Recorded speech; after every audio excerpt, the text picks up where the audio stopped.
Good morning students. आज हम class 11th की बायोलॉजी जो सब्जेक्ट है उसके टॉपिक्स के बारे में स्टडी करेंगे। तो देखिए, मेरा नाम काजल सोनी है और मैं आपकी 11th की बायोलॉजी की क्लासेस लूँगी। देखिए, जिन बच्चों ने साइंस स्ट्रीम लिए है,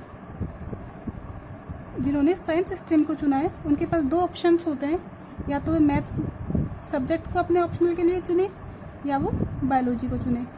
तो जो स्टूडेंट्स बायोलॉजी ऑप्शन को चुनेंगे उन्हें मैं बायोलॉजी पढ़ाऊंगी। अब देखिए, हम बायोलॉजी के बारे में स्टडी करते हैं। आज हम थोड़ा बेसिक कॉन्सेप्ट देखेंगे बायोलॉजी से रिलेटेड। जो वर्ड है बायोलॉजी, ये दो वर्ड से मिलकर बना हुआ है आपका, बायो एंड लोगोस। जो वर्ड है बायोलॉजी, ये जो बायोलॉजी वर्ड है किससे बना हुआ है? एक ग्रीक वर्ड है। कौन सा वर्ड है? ग्रीक वर्ड, जो कि बायो और लोगोस दो वर्ड से मिलकर बना हुआ है। यहाँ पे बायो से आपका मतलब होता है सजीव। बायो से क्या तात्पर्य है आपका? सजीवों से तात्पर्य है। और जो लोगोस का मतलब होता है टू स्टडी, यानी कि अध्ययन करना। टू स्टडी दैट मीन्स अध्ययन करना। तो बायोलॉजी में हम सजीवों का अध्ययन करते हैं। किसका अध्ययन करते हैं? सजीवों का। तो सजीवों के अध्ययन से संबंधित जो शाखा है विज्ञान की, उसे हमने क्या बोल दिया है? बायोलॉजी। सजीवों में किस प्रकार से जनन, पाचन, श्वसन, उत्सर्जन और जितने भी जैविक क्रियाएं हैं, उन सब के बारे में अध्ययन कहाँ करेंगे? हम बायोलॉजी में करेंगे। जब हम बायोलॉजी पढ़ते हैं तो बायोलॉजी को भी, इस बायोलॉजी की बहुत सारी ब्रांचेज है, बहुत सारी शाखाएं हैं, लेकिन जो इसमें मेन दो शाखाएं हैं जिनके बारे में हम पढ़ेंगे, तो दो शाखाएं, एक तो इसकी जंतु विज्ञान। बायोलॉजी को हिंदी में क्या बोलते हैं? जीव विज्ञान, जीवों का अध्ययन। तो जीवों के अध्ययन में भी हम दो प्रकार के जीवों के बारे में पढ़ते हैं। एक तो हो जाएगा इसमें जंतु विज्ञान, और दूसरा क्या है इसमें? पादप विज्ञान। जंतु विज्ञान को हम इंग्लिश में बोलते हैं जूलॉजी, और पादप विज्ञान को हम इंग्लिश में बोलते हैं बॉटनी। तो देखिए, वैसे तो जीव विज्ञान की बहुत सारी शाखाएं हैं, ऑलमोस्ट 50 और उससे ऊपर शाखाएं हैं, लेकिन जो मेन शाखाएं हैं वो मेन शाखाएं दो हैं यहाँ पे, जूलॉजी और बॉटनी। तो जूलॉजी में हम किसका अध्ययन करते हैं? जंतुओं का। तो जंतुओं से संबंधित जो अध्ययन है,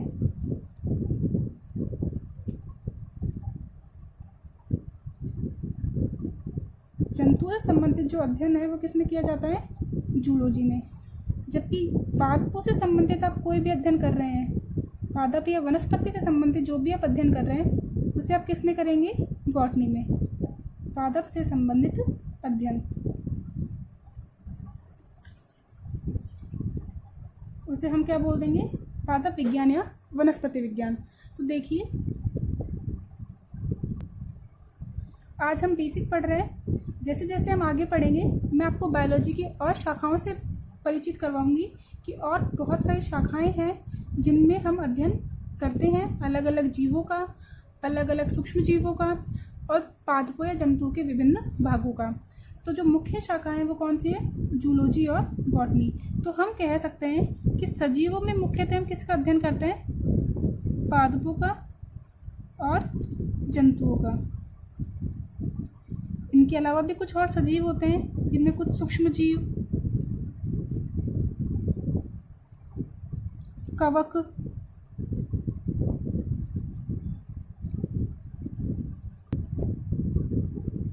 प्रोटोजोआ इत्यादि सम्मिलित है।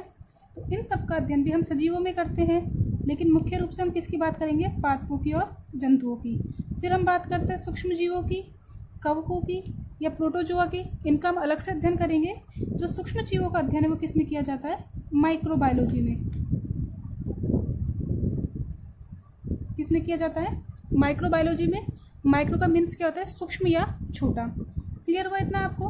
तो अभी जैसे जैसे हम आगे बढ़ते जाएंगे, हम विज्ञान की और शाखाओं के बारे में भी बात करेंगे। लेकिन देखिए, उससे पहले हम कुछ पॉइंट्स देख लेते हैं कि जो ये शब्द है बायोलॉजी, ये शब्द बायोलॉजी सबसे पहले किसने दिया था? कार्ल लिनियस ने।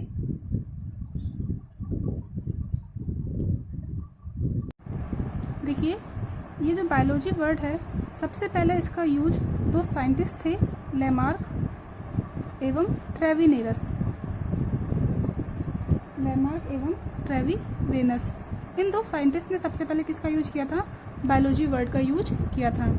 अब यहाँ पे देखिए, जो फादर ऑफ बायोलॉजी है,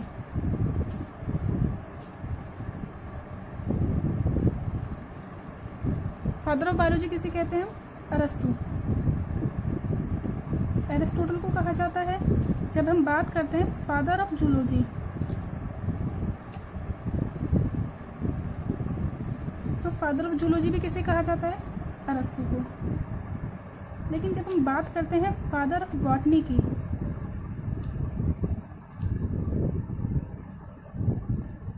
तो फादर ऑफ बॉटनी किसे कहा जाता है? थियोफेस्टस को।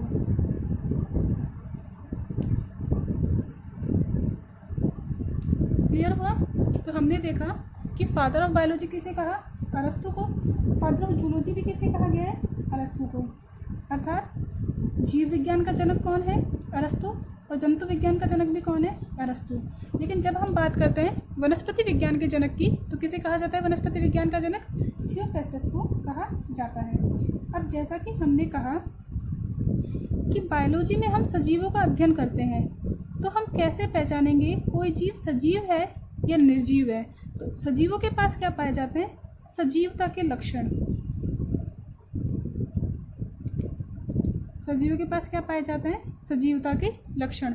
और इन्हीं सजीवता के लक्षणों को देख करके हम क्या बता सकते हैं कि जीव सजीव है या निर्जीव। तो हम देखते हैं कौन कौन से सजीवता के लक्षण ऐसे हैं जो कि आपके पादपों में उपस्थित या जंतुओं में उपस्थित होते हैं, या हम ऐसे कहें कि सजीवों में उपस्थित होते हैं। तो देखते हैं हम सजीवता के लक्षण।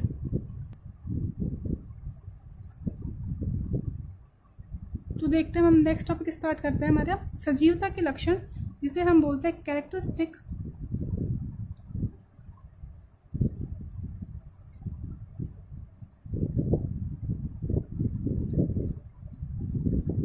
Characteristics of लिविंगनेस।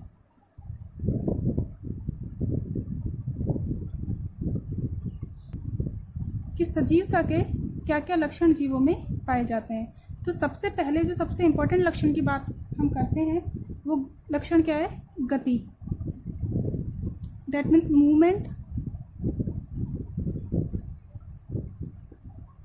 देखिए, जितने भी सजीव हैं वो अपने जीवन की अवस्था में गति दर्शाते हैं। जैसे हम जंतुओं की बात करें, जानवरों की, तो जानवर गति दर्शाएंगे, एक स्थान से दूसरे स्थान पर जाएंगे, एक स्थान से दूसरे स्थान पर गमन करते हैं।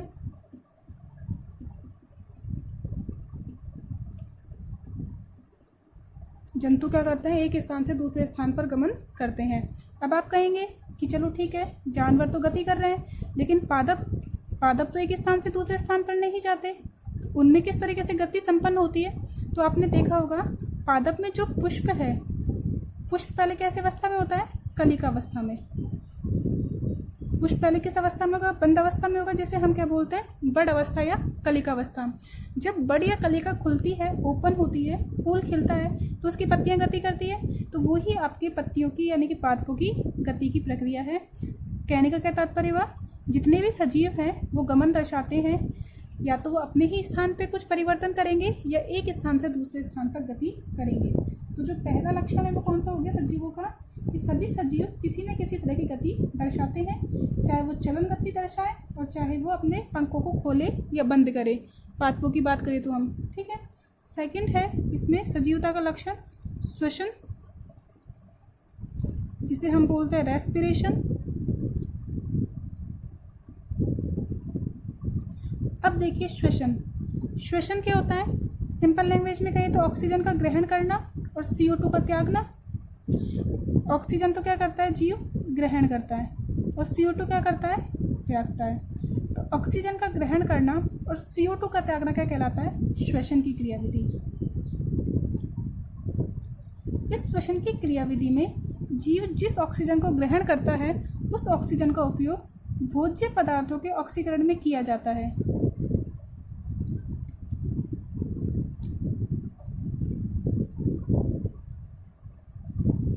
किसमें करता है? भोज्य पदार्थों के ऑक्सीकरण में करता है। भोज्य पदार्थों के ऑक्सीकरण से क्या तात्पर्य है कि भोज्य पदार्थों में जो जलाने की प्रक्रिया उससे क्या निकलता है, आपके ऑक्सीजन जुड़ने से ऊर्जा प्राप्त होती है। और ऊर्जा किस रूप में प्राप्त होती है, ये एटीपी। किसके रूप में प्राप्त होती है, एटीपी। अब ये एटीपी क्या होती है, इसके बारे में हम धीरे धीरे आगे पढ़ते जाएंगे, तब अध्ययन करते जाएंगे। इतना ध्यान रख लीजिए कि जो एटीपी है यह है जैविक मुद्रा। क्या कहते हैं इसे, जैविक मुद्रा। यानी कि जीव के शरीर में जितनी भी क्रियाविधि होती है, यदि उसे ऊर्जा की आवश्यकता होती तो किसके रूप में लेगा, एटीपी के रूप में लेगा। और एटीपी का पूरा नाम होता है एडिनोसिन ट्राइफॉस्फेट।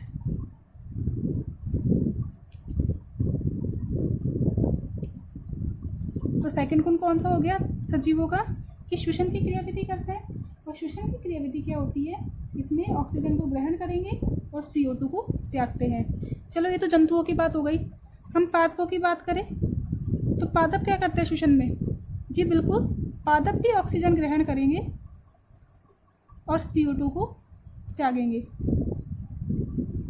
अब कुछ बच्चों के दिमाग में चल रहा होगा कि नहीं, CO2 ग्रहण करते हैं पादप, तो जो CO2 पादप ग्रहण करते हैं वो CO2 ग्रहण करते हैं प्रकाश संश्लेषण में। जब प्रकाश संश्लेषण की प्रक्रिया होती है उस समय पादप CO2 ग्रहण करते हैं और ऑक्सीजन त्यागते हैं। लेकिन जब हम श्वसन की बात करते हैं तो पादप भी श्वसन में क्या करेंगे, ऑक्सीजन ग्रहण करेंगे और CO2 को त्यागते हैं। इतना क्लियर हुआ। अब थर्ड देखते हैं हम, संवेदनशीलता।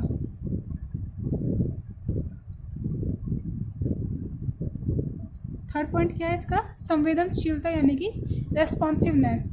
जो जीव है वो क्या दिखाते हैं, अपना रेस्पॉन्स दिखाते हैं।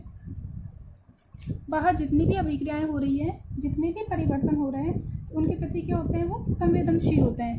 तो जैसे कि संवेदनशीलता से आपका क्या मतलब है कि ताप के प्रति संवेदनशीलता दर्शाएंगे।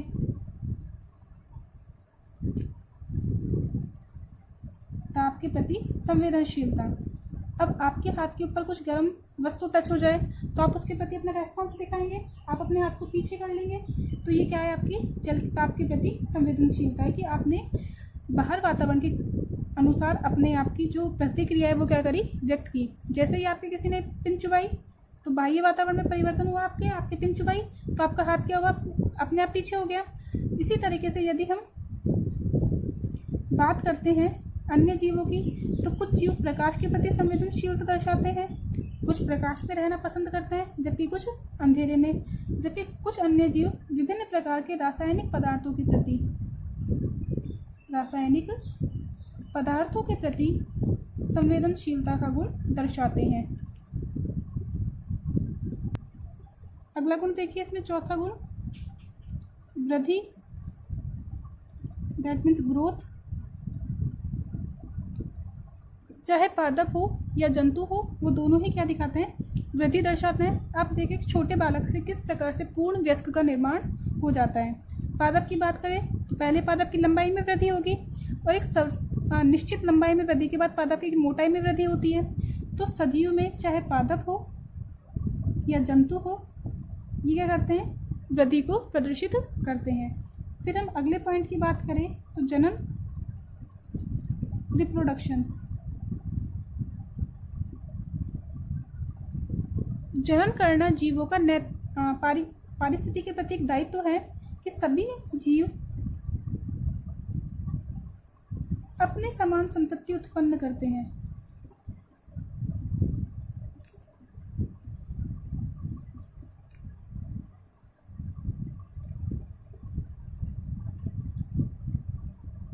सभी जीव अपने समान संतति उत्पन्न करते हैं, इसे क्या कहा जाता है, जनन की प्रक्रिया। ऐसा क्यों करते हैं जीव, जनन क्यों करते हैं, अपनी जाति के अस्तित्व को बनाए रखने के लिए। अपनी जाति के अस्तित्व को बनाए रखने के लिए।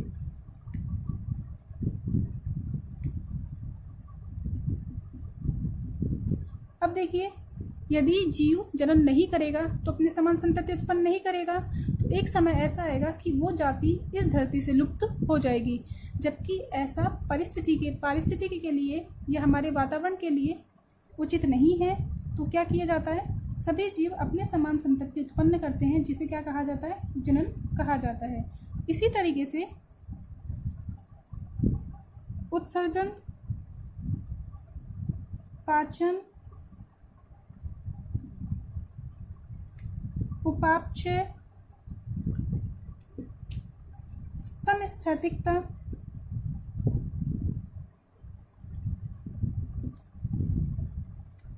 इसी तरीके से उत्सर्जन, पाचन, उपापचय, समस्थैतिकता, या जिसे हम कह सकते हैं समस्थिति,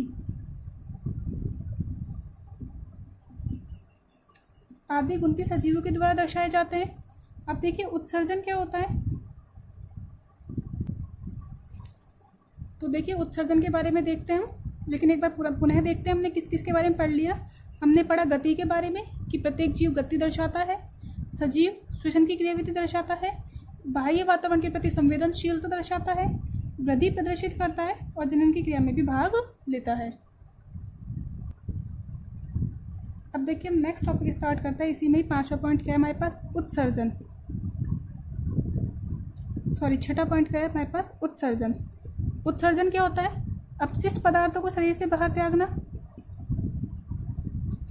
अपशिष्ट पदार्थों को शरीर से बाहर त्यागना।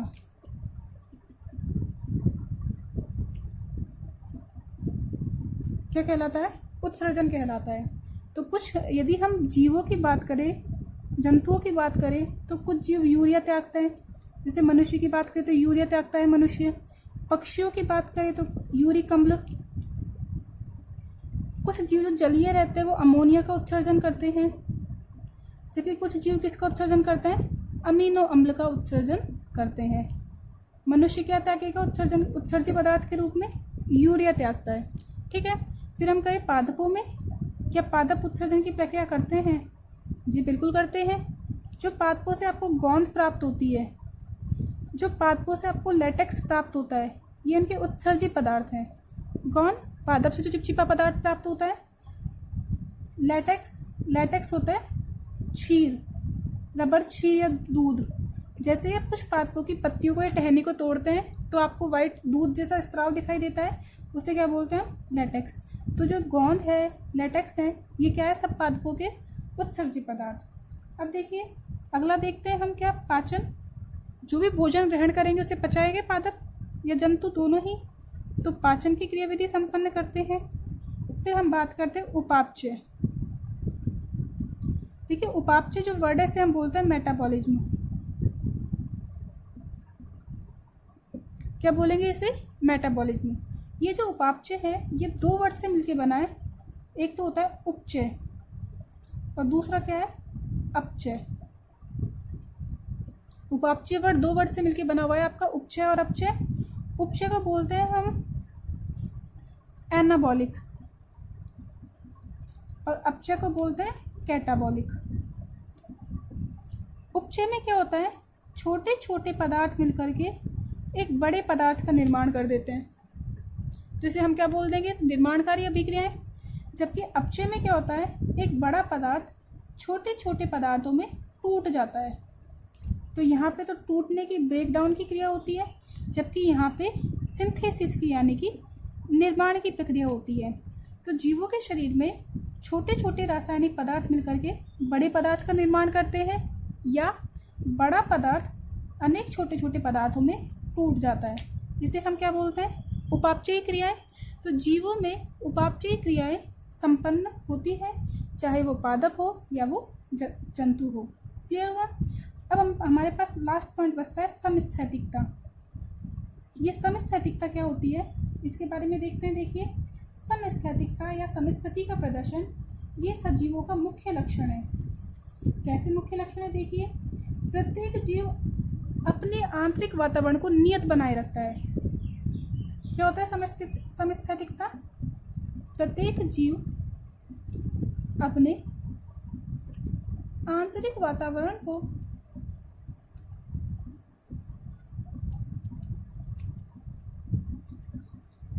नियत बनाए रखता है।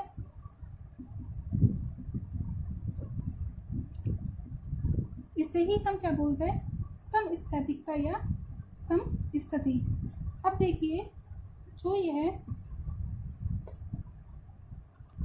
समस्थैतिकता है, इसकी खोज क्लॉड बर्नार्ड ने की थी।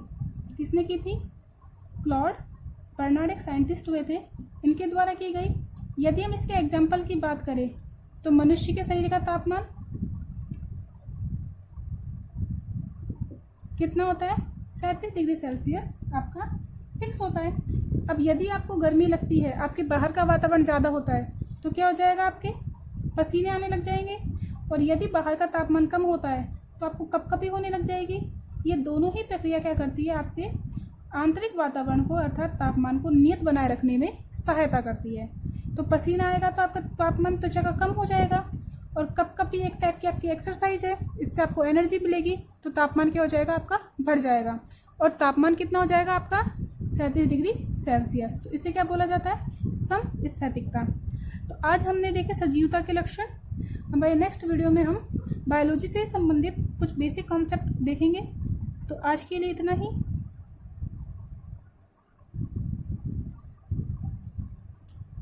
Thank you.